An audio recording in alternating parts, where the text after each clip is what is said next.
ठीक है।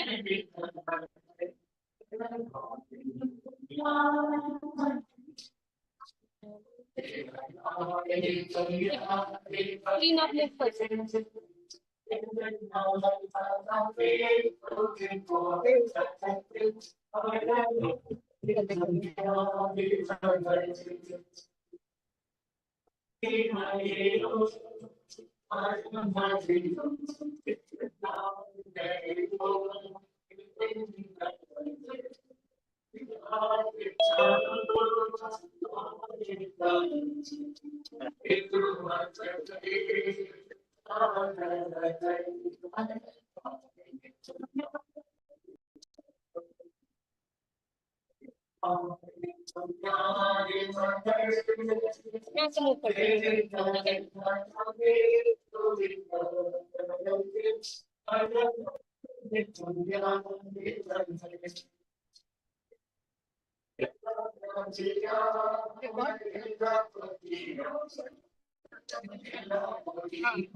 बटन को नहीं दबा ठीक है।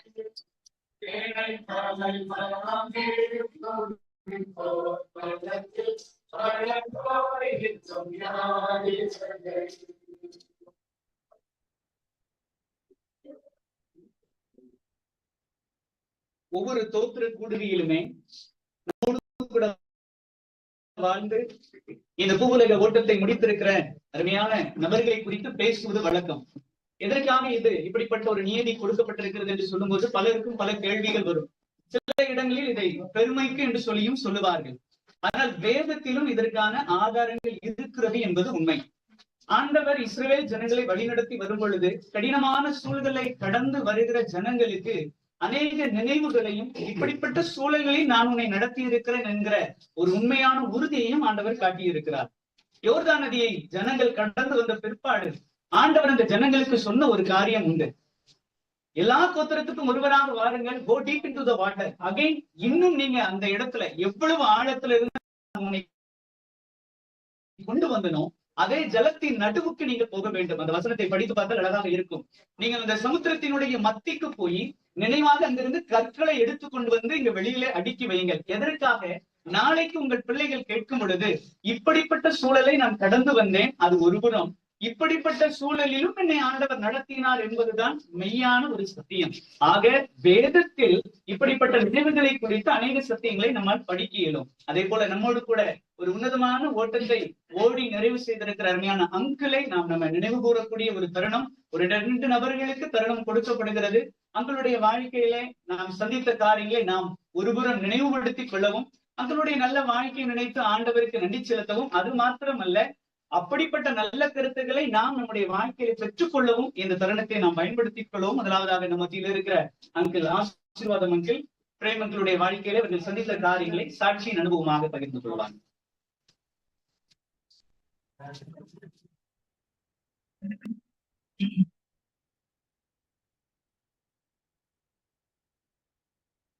பிரேம்குமார் எங்களுடைய நெருங்கிய நண்பர்.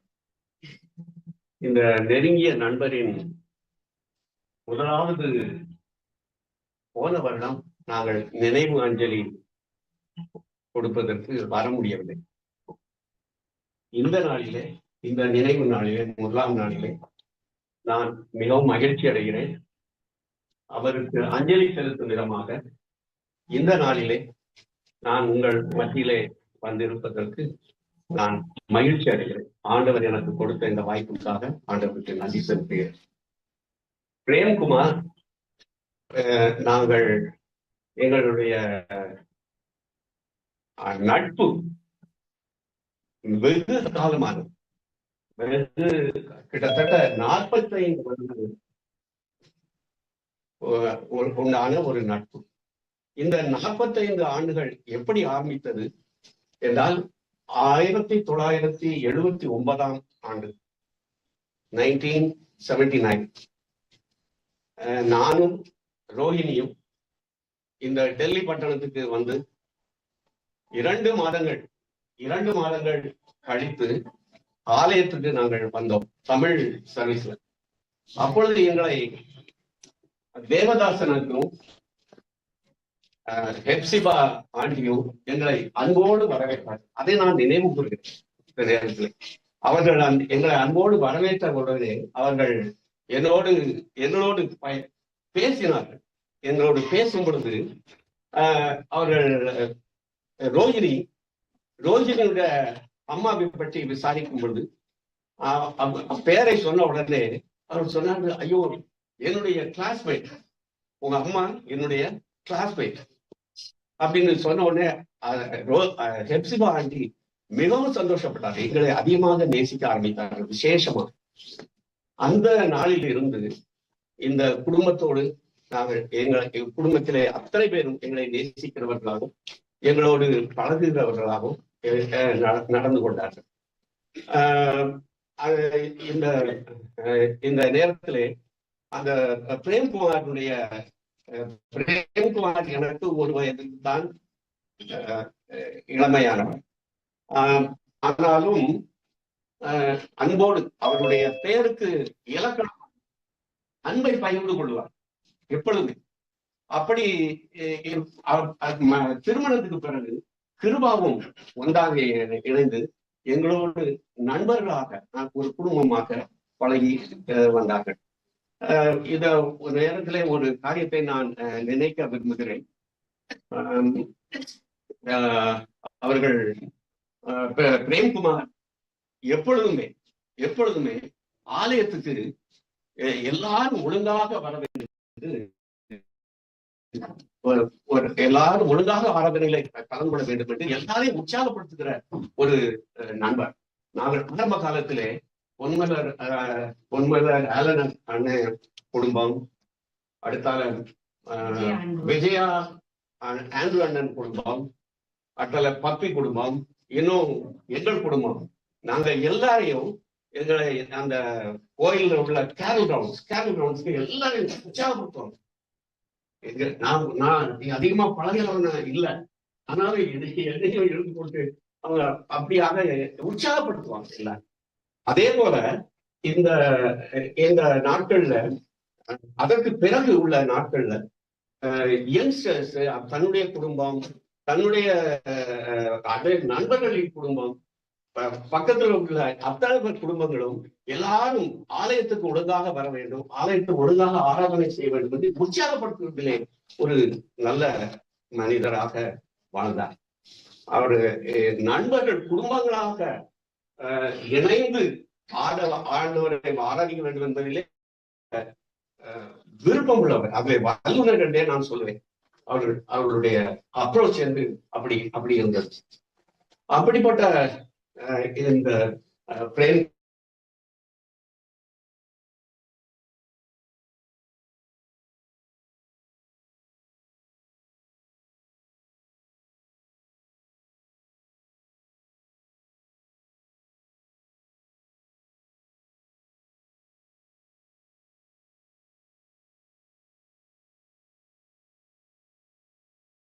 இங்க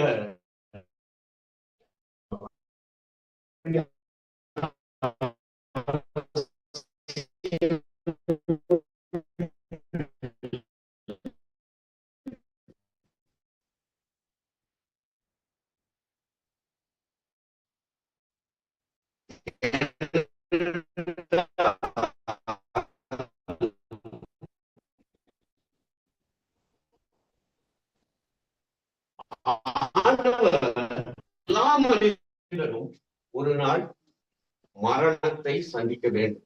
மரணத்தை சந்திக்காத ஒரு மனிதரும் இல்லை. பாவம் செய்த ஆதாமால் மரணம் மனித குலத்துக்கு வந்தது. பாவம் செய்த ஆதாமல் தான்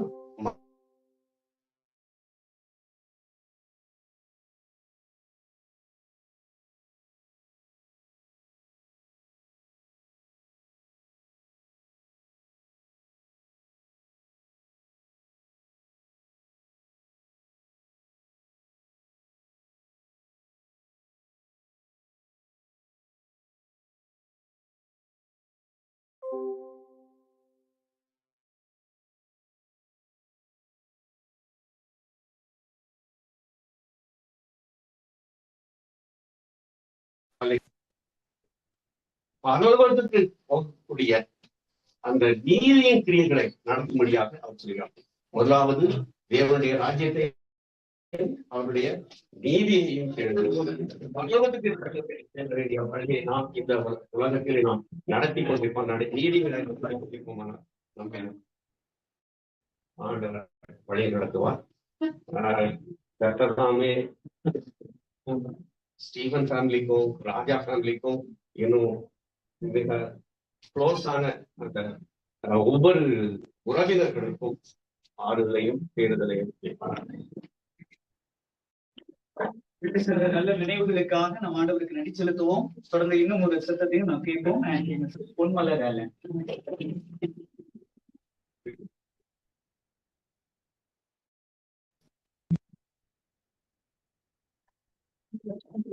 நாமத்துக்கு ஸ்தோத்திரம். நான் பிரேமனோட 2 வயசு சின்னவன். ஆனா நம்ம ஒன்னா வளரணும், ஒன்னா விளையாடணும். அவங்க அத்தை மாமா வீட்டுக்கு போவோம், அவங்க எங்க வீட்டுக்கு வருவாங்க. ரஞ்சித் பண்ண அண்ட் ஜெயக்குமார் அண்ணனை கண்டா எங்களுக்கெல்லாம் கொஞ்சம் பயம். அவங்க ரொம்ப ஸ்ட்ரிக்டா இருப்பாங்க. நாங்க அப்படி பண்ணா எங்களை திட்டுவாங்க. ரஞ்சித் அண்ணன் அடிக்க கூட தெரியுவாங்க. ஆனா பிரேமான ஒரே சிரிப்பு தான். சந்தோஷமா அவங்களும் எங்க கூட விளையாடுவாங்க. இங்க இருக்கிறாங்க சொல்லுவாங்க. அதனால அண்ணனை ரொம்ப மிஸ் பண்றேன்.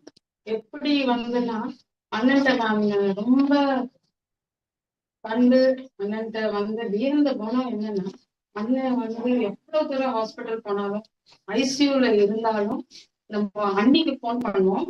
அண்ணன் எடுத்து பேசுறாங்க ஐசியூல இருந்து. நான் கேக்குறேன், அண்ணி நீங்க பேசலாமா? அண்ணி காஃபி வாங்க போயிருக்கா, அண்ணன் காஃபி இருக்க முடியாது, அவங்க அங்க போயிருக்கா, அதனால அவங்க பேசுறாங்க. எனக்கு இதா இருக்கு, அண்ணன் நீங்க பேசலாமா? எப்படினாலும் அவங்க ஒரு நாளும் எனக்கு ஏன் இவ்வளவு வாட்டி நான் ஐசியூ போனேன், எனக்கு இந்த ஹார்ட் ப்ராப்ளம் ஏன் வந்தது, அவங்க முறுமுறுத்ததே அந்த முறுமுறுப்பின் குணம். எனக்கு இந்த கஷ்டம் இருக்கு, அந்த கஷ்டம் இருக்கு, ஒரு நாளும் என் அண்ணன் சொன்ன அவங்க வாயில இருந்து நான் கேட்டதும் இல்லை. யார பத்தியும் குறை சொல்ல, சிரிச்சுட்டேதான் இருப்பாங்க. அவங்க அந்த ஒரு நல்ல குணம் அவங்ககிட்ட. ஒருத்தரை பத்தியும் குறை சொல்றேன் நான் இதுவரை அண்ணன் உயிரோடு இருக்கிற வரை நான் கேட்கல அண்ணன். அதே மாதிரி எப்படின்னா, நான் காலேஜ்ல சேரும்போது அண்ணன் ஃபர்ஸ்ட் இயர்ல, நான் வெங்கடேஸ்வரால சேரும்போது அண்ணன் 3rd இயர். அப்ப எங்க அம்மா பிரேமண்ணன் சர்ச்ல பார்த்து பிரேம் தங்கச்சியை பார்த்துக்கோ. அப்போ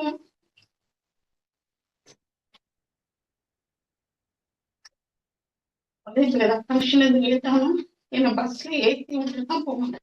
ஆனா கடைசி போன வருஷம் 4th அன்னைக்கு காலையில போன் பண்ணாங்க. ஏன்னா அந்த டிசம்பர்ல இருந்து 26th இருந்து ஹஸ்பண்ட் ஹாஸ்பிட்டல்ல இருந்தேன். Completely bedridden. அப்போ நான் வீட்டுக்கு வந்துட்டோம். வந்தோம்னா 4th அன்னைக்கு சொல்றாங்க வந்துட்டாங்களா, 3rd அன்னைக்கு வந்துட்டாங்க.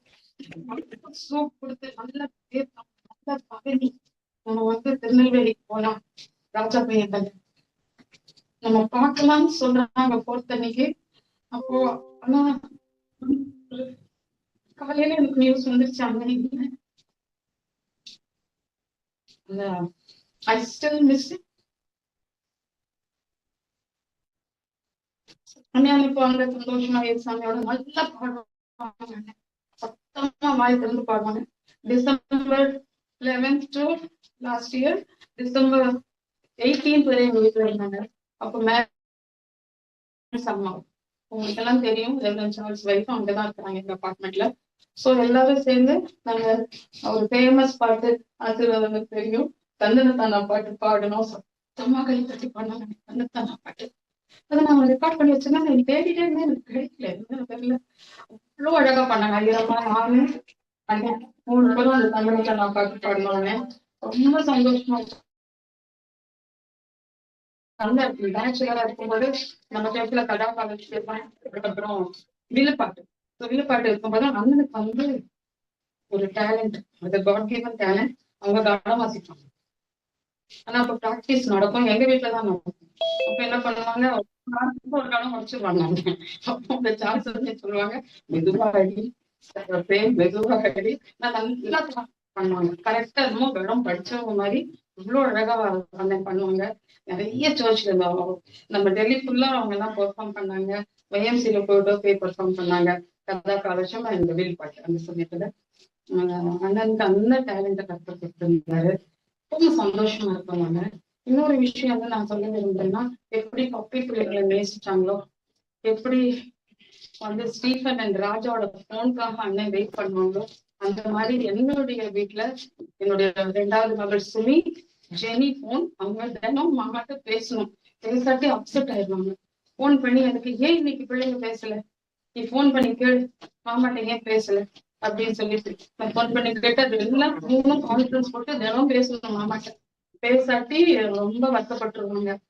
அந்த மாதிரி ரொம்ப அன்பு என் பிள்ளைங்கள்ட்ட காட்டினாங்க. என்னோட மூத்த மகளோட கல்யாணத்தும் போது அவங்கதான் நான் தான் தாய் மாமா, நான் தான் விட்னஸ் கொடுப்பேன்னு பண்ணாங்க. இந்த மாதிரி என் பிள்ளைங்களும் ரொம்ப அவங்க மிஸ் பண்ணுவாங்க. மிஸ் பண்றேன். அண்ணன் ஒரு அன்பின் சிகரம் அவங்க. அந்த மாதிரி ஒரு அண்ணன் எனக்கு கிடைச்சு. ஏன்னா எனக்கு சிப்ளிங்ஸ் கிடையாது. இதுலதான் நான் வந்து சிப்ளிங் அப்புறம் கர்த்தர் வந்து இந்த சர்ச்ல நல்லா ஹேண்டில் பண்ணேன். இதே மாதிரி தம்பிகளாக நிறைய பேரை கொடுத்தாரு. ஜேசன் அண்ட் பிரான்சிஸ் சின்ன பிள்ளையில இருந்து கூட இருந்தாங்க. அந்த மாதிரி கர்த்தர் கொடுத்த இந்த அருமையான சகோதர சகோதரிகளுக்காக, முக்கியமாக எங்க பிரேமணனுக்காக. அப்புறம் அண்ணி பத்தியே நான் ஒண்ணு சொல்லணும். எங்க அண்ணி ஒரு நாளும் சொன்னதில்லை இது உன் சொந்த தங்கச்சியா கிடையாது. இவ்வளவு நீங்க போன் பண்றீங்க, அன்பு செலுத்துறீங்க, அவங்க பிள்ளைங்களே நானா தாய்மாமான்னு சொல்றீங்க, அவன் சொந்த தங்கச்சியான்னு கிருபாணி ஒரு நாள் கேட்டு. அதனால அண்ணி வந்து முழு அன்பை எப்படி கப்பிக்கு செலுத்தினாங்களோ அதே மாதிரி எப்படி காட்டினாங்க. அந்த மாதிரி அன்பு காட்டுறவங்க நம்ம அவங்கள பின்பற்றி அது மாதிரி எல்லாத்தையும் அன்பாகவும் ஒருத்தரையும் குறை சொல்லாம நம்ம அண்ணனோட கிறிஸ்தவ அன்பை நம்ம வெளிப்படுத்தணும். அப்பதான் நம்மளை கண்டு கிறிஸ்துக்கு தேடி வருவாங்க மனுஷன். அதை நான் அண்ணனுக்கு வந்து புரிந்து கொண்டேன். எனக்கு அருமையான அந்த தருணத்தை கொடுத்த பிள்ளைகளுக்காகவும் அன்னைக்காகவும் நன்றி சொல்லி வேத பகுதியை வாசிக்க கேட்போம். Miss Catherine.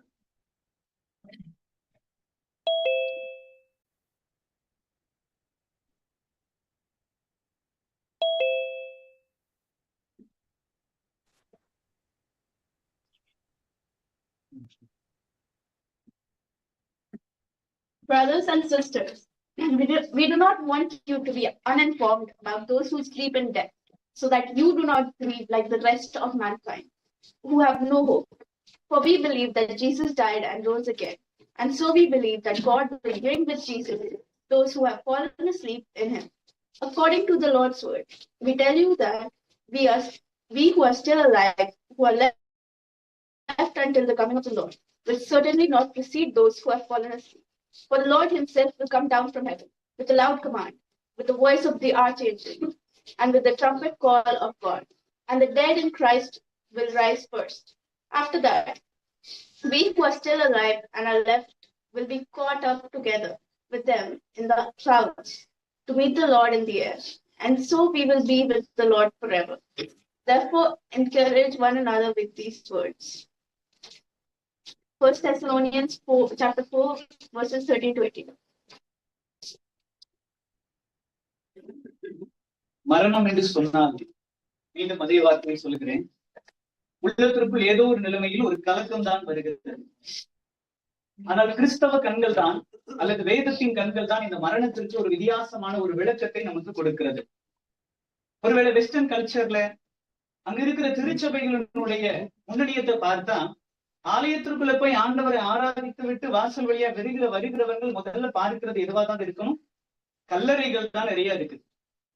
ஒருவேளை முன்னோடி இருந்த ஒருவேளை நம் பகுதியில் இருக்கிற பல நிலைமைகளிலும் முன்னதாக கட்டப்பட்ட திருச்சபைகளை எடுத்து பார்த்தாலும் திருச்சபையின் வாசலுக்கு முன்பதாக பல கல்லறைகள் தான் இருக்கும். திருநெல்வேலி பகுதியிலே பார்த்திருந்தால் மிலிட்டரி லைன் தேவாலயம் இருக்கிறது. அந்த திருச்சபையிலே ஆராதித்து விட்டு வெளியில வந்தவுடனே ஜனங்களுடைய கண்களில முதல்ல பார்த்தது இந்த கல்லறை தான். எதற்காக அன்னைக்கு இருந்த கிறிஸ்தவர்கள் இப்படி ஒரு வழக்கத்தை வைத்திருந்தாங்க அப்படின்னு ஒரு கேள்வி கேட்டா நோக்கம் இருக்கிறது. ஆண்டவரை ஆராதித்து விட்டு எல்லாம் மகிழ்விலே வந்து உலகத்திற்குள் அடியெடுத்து வைக்கும் பொழுது, வாசல் வழியாக உலகத்திற்குள் அடியெடுத்து வைக்கும் பொழுது நாம் நினைவில் கொள்ள வேண்டும், இந்த உலக வாழ்க்கை நிலையற்றது. எப்பொழுது வேண்டுமானாலும் நமக்கு இப்படிப்பட்ட ஒரு தருணம் வரும். அந்த தருணம் வரும் பொழுது நாமும் இந்த உலக வாழ்க்கையை நிச்சயமாக விட்டுவிடதான் ஆக வேண்டும். நம்மால் பிடித்து வைக்க இயலாது. இதுதான் சத்தியம். ஆனாலும் இதையும் தாண்டி உலகத்தின் கண்ணோட்டம் சொல்லும் பொழுது அல்லது மரணம் என்னும் பொழுது உண்மையாகவே ஒரு பயம் அல்லது ஒரு கலக்கம், அல்லது இன்னும் அதிகமாக சொல்ல போனா நமக்கு ரொம்ப க்ளோஸா இருந்தவங்க மரித்து போனா இன்னும் அதிகமான கலக்கம் நமக்கு ஏற்படதான் செய்கிறது. D.L. Moody என்கிற ஒரு தேவ மனிதரை பத்தி நமக்கு தெரியும். அவருடைய ரொம்ப ஃபேமஸான ஒரு கோட் என்ன அப்படின்னா, heaven is my goal and traveling through this world. இந்த பரலோக ராஜ்யம் என்று சொல்லப்படுகிறது தான் என்னுடைய வாழ்க்கையினுடைய லட்சியம். அந்த லட்சியத்தை அடைகிறதற்கு இந்த பூவுலக வாழ்க்கை என்கிற ஒரு பாதை வழியாக நான் கடந்து போகிறேன்.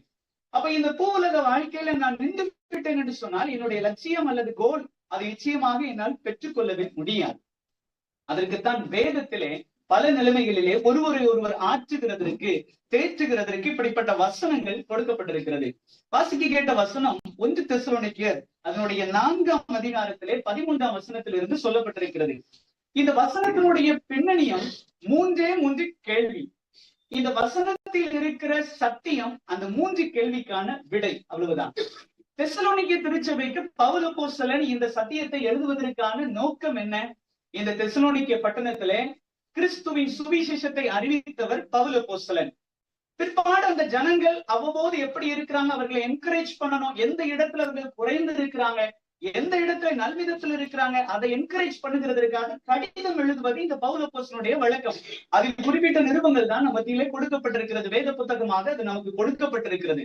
இந்த தெசலோனிக்கே பட்டணத்தில் இருந்த ஜனங்களுக்கு ஒரு 3 கேள்வி இருந்தது. அந்த கேள்வியின் அடிப்படை மரணம் என்கிற ஒரே ஒரு காரியத்தை பற்றி தான்.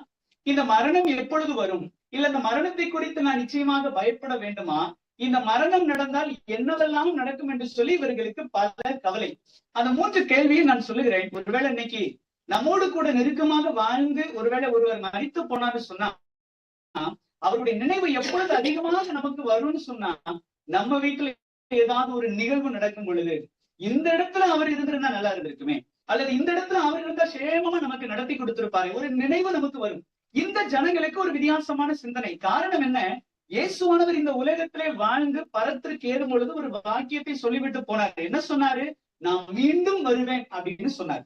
இந்த ஜனங்கள் இப்ப அந்த மீண்டும் வருவேன் என்கிற ஒரு வார்த்தையை பிடிச்சுக்கிட்டாங்க. யாருக்கும் தெரியாது இயேசு எப்ப வருவார் அப்படின்னு.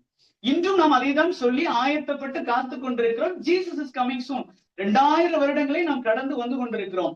கிளைமேக்ஸ் சீசன்ல இருந்த அந்த ஜனங்களுடைய மென்டாலிட்டி எப்படி இருந்திருக்கும்? இப்ப போன ஆண்டவர் இப்ப எப்பனாலும் வருவார்.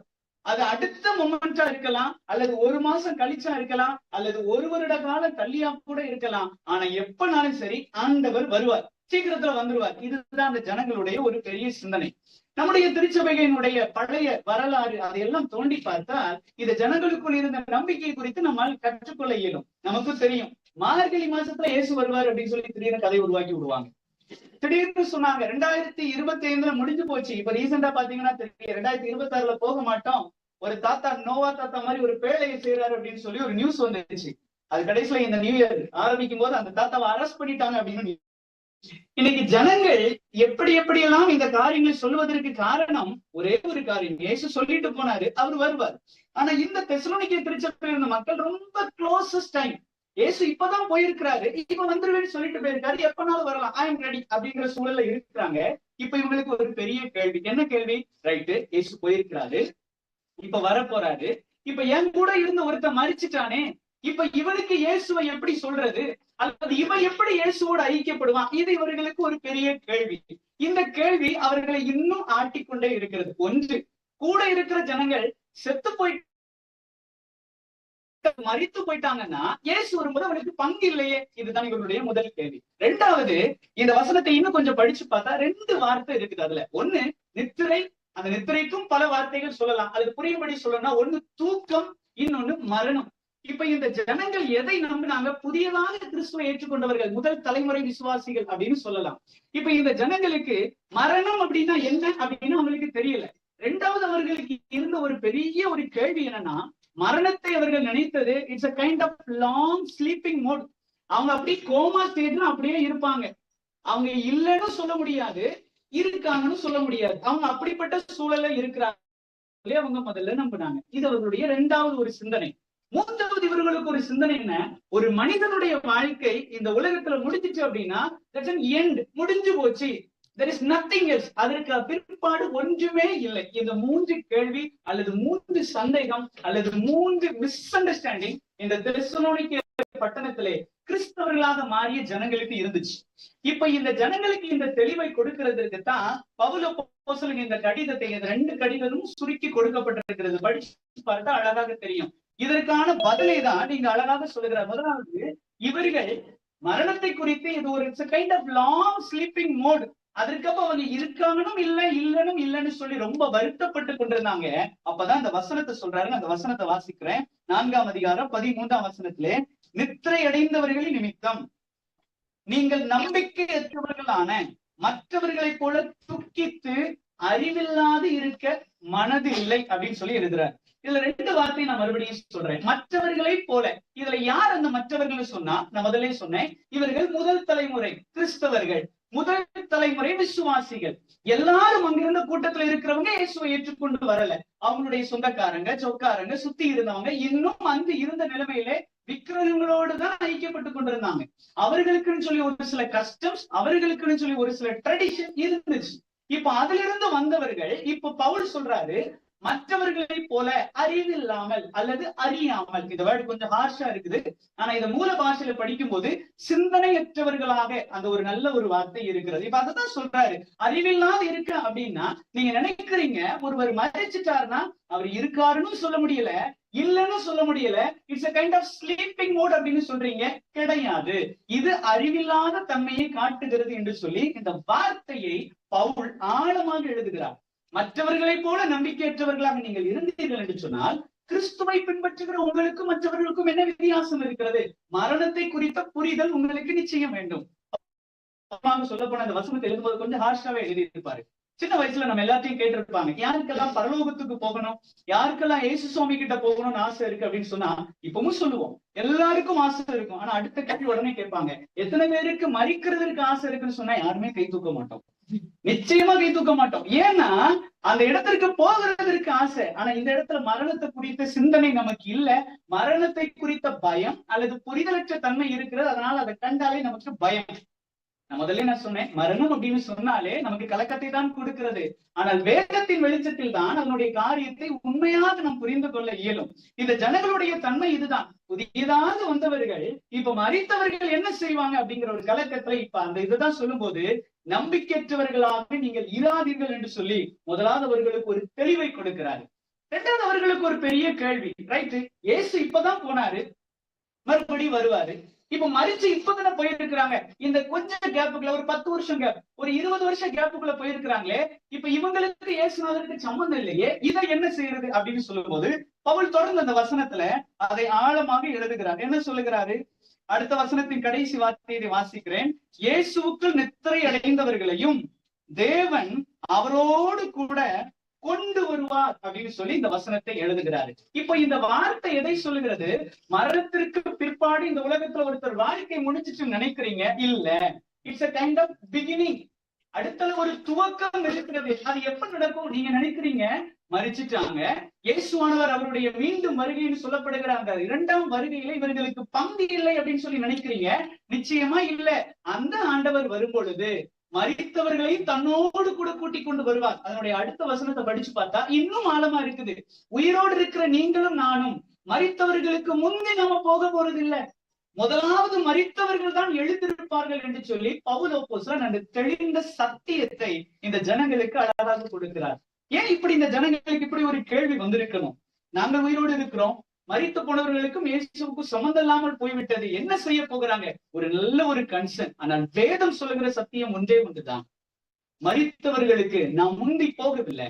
ஒருவேளை இந்த பிரயாணத்துல முன்னாடி வந்த பேருந்து அவங்க ஏறி இந்த பிரயாணத்தை முடிச்சிருக்கலாம். அப்ப நான் முடிக்காம இருப்பேனா? இல்ல, எனக்கான டைம் வரும்போது, எனக்கான வாகனம் வரும்போது நிச்சயமாக நான் ஏறி போய் தானே ஆக வேண்டும்.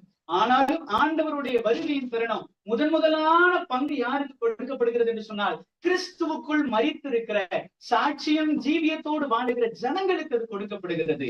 அந்த இயேசு வரும் பொழுது, எக்கால துணியோடு கூட ஆகாயத்தில் வரும் பொழுது, மரித்தவர்கள் அந்த ஆண்டவரோடு கூட இணைந்து வருகிறார்கள். உயிரோடு இருக்கிற நாம் இப்ப ஆண்டவருக்கு நேராய் போகிறோம் என்று சொல்லி இந்த சத்தியத்தை சொல்லுகிறார். இப்ப இவங்களுக்கு ஒரு தெளிவு வருது. ரைட்டு, மரித்து போனவங்களை குறித்து நான் துக்கிக்க வேண்டிய அவசியம் இல்லை. காரணம், பவுல் தெளிவான சத்தியத்தை இதில் கொடுத்திருக்கிறார். இப்ப மூன்றாவது இவர்களுக்கு ஒரு கவலை. ரைட்டு, அவங்க வருவாங்கன்னு சொல்றீங்க, வந்து என்ன செய்வாங்க? இந்த உலகத்துல இருக்கிறது போல வந்துருவாங்களா? இன்னைக்கு நீங்களும் நானும் இருக்கிறது போல இதே மாம்ச சரீரத்துல வந்துருவாங்களா? இது முடிஞ்சு போச்சு அப்படின்னு சொல்றோமே, அப்ப இந்த மரணம் எப்படி இருக்கும்? அப்பதான் அடுத்த வார்த்தையை சொல்றாரு, நீங்க நினைக்கிறீங்க மரிச்சவங்க எல்லாம் நீங்க வருவாங்க எதிர்பார்ப்பு. ஆனால் சத்தியம் என்னவென்று சொன்னால், இல்லை, நாம் இங்கிருந்து புறப்பட்டு செல்ல போகிறோம். எந்த வசனம் சொல்லுகிறது? அந்த வசனத்தை நான் மீண்டும் வாசிக்கிறேன்.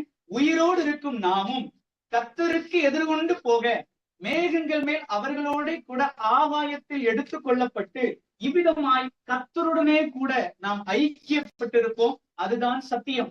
இந்த வார்த்தையினுடைய காரியத்தை இன்னும் ஆழமாக எடுத்துக்கொண்டு பார்த்தால், எடுத்துக்கொள்ளப்பட்டு என்கிற வார்த்தைக்கு மூல பதத்திலே, கிரேக்க வார்த்தையிலே இன்னும் ஒரு அர்த்தம் கொடுக்கப்படுகிறது. என்ன அர்த்தம்னா, பறிக்கப்படுதல். அப்படின்னா என்ன அர்த்தம்?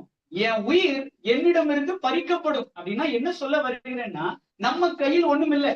தருணம் வரும் பொழுது நமக்கான ஓட்டம் நிச்சயமாக நிறைவுறும். அந்த தருணத்தில் நம்முடைய ஆன்மா, ஆவி பறிக்கப்பட்டு அந்த ஆண்டவரோடு கூட நாமும் ஐக்கியப்படுவோம் என்கிறதுல எவ்வித சந்தேகமும் இல்லை. அதனாலதான் சொல்றாரு பவுல், டெத்ங்கிறது it's not an end, it's kind of beginning அப்படின்னு சொல்லி இந்த ஜனங்களுக்கு எழுதுகிறாரு.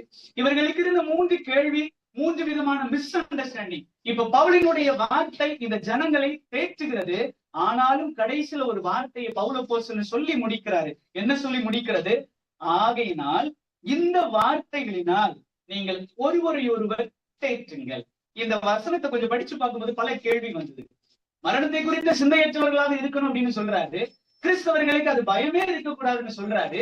எல்லாத்தையும் சொல்லிட்டு புரிதலோடு இருந்துக்கும் அறிவில்லாத இருக்காது அப்படின்னு சொல்றாரு. அப்புறம் ஏன் கடைசியில சொல்லும் போது இந்த வார்த்தைகளை சொல்லி ஒருவரை ஒருவர் தேற்றுங்கள்னு சொல்றாரு? முதல்ல சொன்ன அதே ஆன்சர் தான்.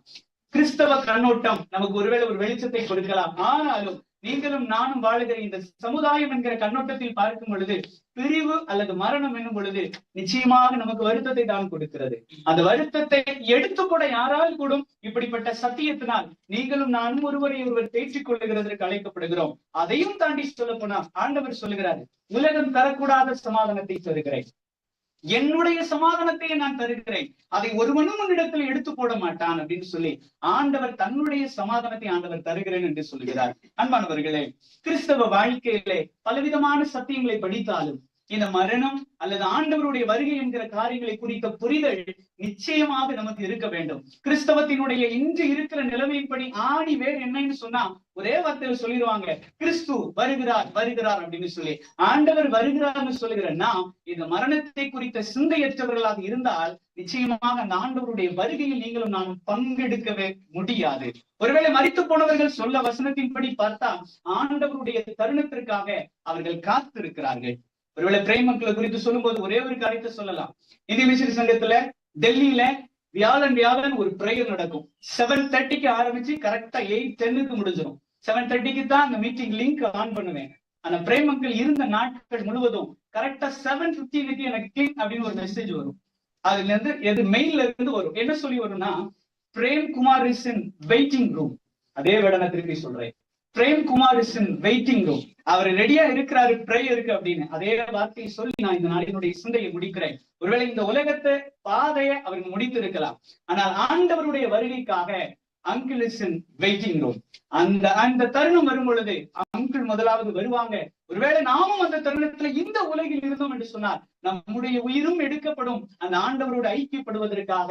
பின்னதாக வேதத்தில் சொல்லப்பட்டது போல ஆகாயத்திலே ஆண்டவரை சேவிக்கிறதற்காக நாமும் கடந்து செல்லுவோம். இப்படிப்பட்ட வார்த்தைகளினால் ஒருவரையொருவர் தேற்றுவோம். அருமையான குடும்பத்தையும் நாம் தேற்றுவோம். கிறிஸ்தவ வாழ்க்கையில இன்னும் முன்னேறி வருகிறதற்கு நாம் பிரயாசப்படுவோம். கர்த்தர் நம்மை ஆசீர்வதிப்பாராக. கேட்ட சத்தியத்தை மனதில் வைத்து ஒரு நிமிடம் மாத்திரம் தலை தாழ்த்தி நாம் ஜெபிப்போம். உலக வாழ்க்கை நிலையற்றது என்பதை நீர் எங்களுக்கு கற்றுத் தந்திருக்கிறீர் ஆண்டவரே. ஸ்திரீனிடத்தில் பிறந்த மனுஷன் அல்லது மனுஷி வாழ்நாள் குறுகினவனும் சஞ்சலம் நிறைந்தவனுமாய் இருக்கிறான் என்று சொல்லி வேதம் சொல்லுகிறது. ஆனாலும் திடன் கொள்ளுங்கள், உலகத்தின் முடிவு வரையும் நான் உங்களோடு இருக்கிறேன் என்று சொன்ன ஆண்டவரே, நீர் எங்களோடு கூட இருந்து நடத்துவீராக. தெசலோனிக்கே திருச்சபையில மரணத்தை குறித்த சிந்தையற்றவர்களாக கலங்கி போய் நிலைமையிலே இருந்த ஜனங்களுக்கு புலியின் மூலமாக சத்தியத்தை கற்றுக் கொடுத்த தேவன், நீர் எங்களுக்கு அதே சத்தியத்தை நீர் தந்திருக்கிறீர் ஐயா. இந்த உலகத்திலே மரணத்தை குறித்த அறிவில்லாமல் நாங்கள் இருக்க விருப்பப்படவில்லை. மற்றவர்களைப் போல வாழ நாங்கள் விரும்பவில்லை. எல்லாவற்றுக்கும் முடிவு உண்டு என்று சொன்னாலும் நித்தியம் என்கிற ஒரு வாழ்க்கை துவங்குகிறது. எப்பொழுதும் நாங்கள் ஆண்டவரோடு இருக்கும்படிக்கு எடுத்துக் கொள்ளப்படுவோம் என்று சொன்னால் it's a kind of eternal life. அந்த நித்திய வாழ்க்கை எங்களுக்கு இருக்கிறது என்பதை நாங்கள் உணர்கிறோம் ஐயா. எங்களுக்கு முன்னதாக ஓட்டத்தை முடித்த ஜனங்கள் ஆண்டவருடைய வருகையின் தருணத்திற்காக காத்திருக்கிறார்கள். நாங்களும் அவர்களோடு இணைந்து உண்மை ஆராதிப்போம் என்கிற நல் நம்பிக்கையிலே நல் சத்தியத்திலே ஓடுகிறதற்கு பலன் தாரும். எங்களை விட்டு சென்ற ஒவ்வொருவருடைய வாழ்க்கையை நினைக்கும் பொழுதெல்லாம் அந்த நற்காரியங்களை பற்றி கொண்டவர்களாக எங்களுடைய அனுதின வாழ்க்கையில நாங்கள் கடந்து வர பலன் தாரும். இதே சத்தியத்தின் அடிப்படையில கிறிஸ்தவர்களாகிய நாங்கள் ஒருவரை ஒருவர் வாழ்த்தவும் ஒருவரை ஒருவர் தேற்றவும் கர்த்தர் நீர் எங்களுக்கு அருள் தாரும். தொடர்ந்து உடைய கருணைக்கரம் எங்களோடு கொடுத்த ஆளுகை செய்யட்டும். இயேசு இரட்சக நாமத்தில் ஜெபிக்கிறோம் ஜீவனுள்ள நல்ல பிதாவே. ஒரு பாடல் ஒன்றை பாடுவோம். திருப்பாதல் நல்ல தந்தை கிருபை நிறைந்த இயேசுவே என்ற பாடலை பாடுவோம்.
தங்களுடைய பிள்ளைகள் பேரு பிள்ளைகள் அவருடைய நல்ல வாழ்வு எல்லாவற்றுக்காகவும் ஆண்டவருக்கு நன்றி செலுத்தி தொடர்ந்து ஆண்டவருடைய சமாதானம் நிறைவாய் இந்த குடும்பத்தோடு நிறைந்திருக்கும்படிக்கு நாம் ஜெபிப்போம்.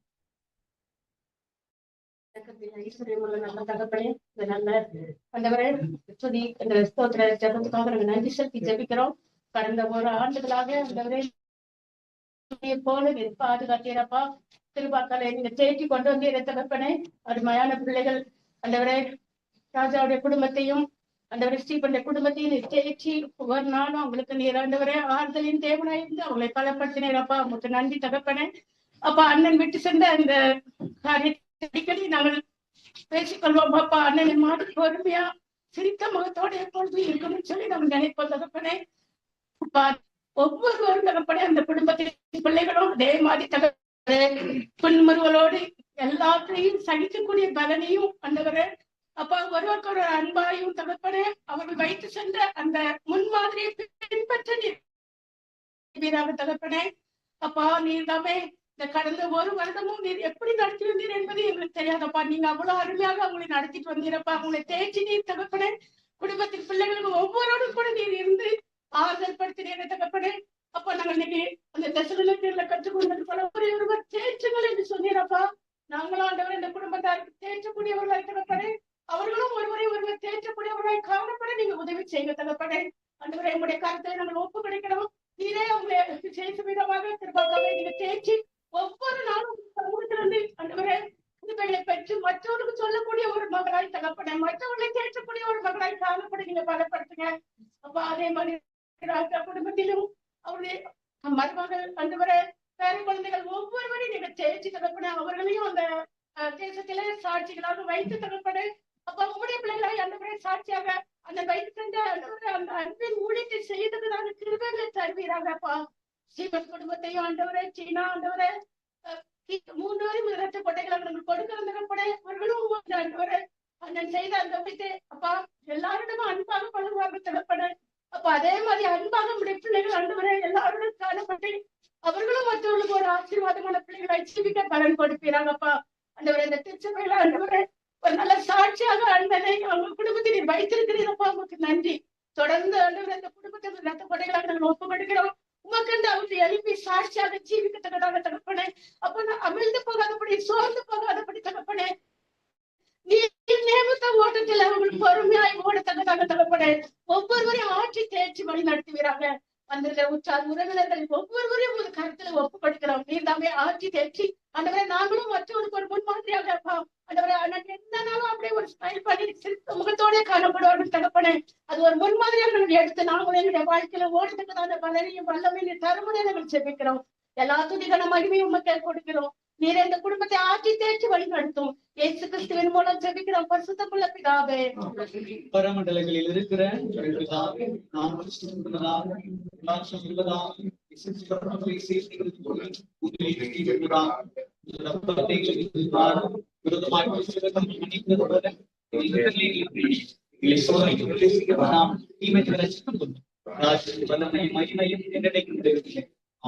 நம்முடைய கர்த்தராகிய இயேசு கிறிஸ்துவினுடைய கிருபையும் பிதாவாகிய தெய்வத்தினுடைய அன்பும் பரிசுத்த ஆவியானவருடைய அன்பும் அருளும் சமாதானமும் நம் யாவரோடும் குறிப்பாக நாங்கள் விட்டு சென்றிருக்கிற இந்த குடும்பத்தின் பிள்ளைகளோடும் அவர்கள் சார்ந்திருக்கிற ஒவ்வொருவரோடும் கூட நிறைவாய் தங்கி இருந்து நடத்துவதாக. ஆமென். என் ஆத்துமாவே கர்த்தரை ஸ்தோத்திரி, என் முழுவதுமே நாமத்தை ஸ்தோத்திரி. ஆத்துமாவே கர்த்தரை ஸ்தோத்திரி, கர்த்தர் செய்த சமீபமாக.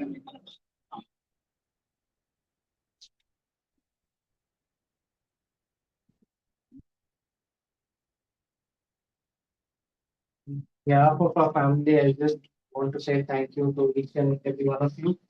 Many of you would have come from all across Delhi. And okay, most of you will also be joining work. So thank you for all coming. I just wish and thank God for the lovely life of our dear father. The values he instilled in us and legacy of faith he left behind. As Psalm 38:14 says, the Lord is close. Continue to pray for us. Just I mean, in the last 1 year, நிறைய பேரை நான் பார்த்தேன், ஒரு 10-15 பேர் who are very close to dad, DGHS, dispensary காரவங்க, photo state, supermarket, எல்லாருமே சொன்ன ஒரே common thing was, आपका पापा बहुत अच्छा था, साहब बहुत अच्छे दिल के थे. That's the only common line that I heard from everyone, and I hope that we all instill that from dad. So thank you for coming, and please do stay for dinner. Thank you.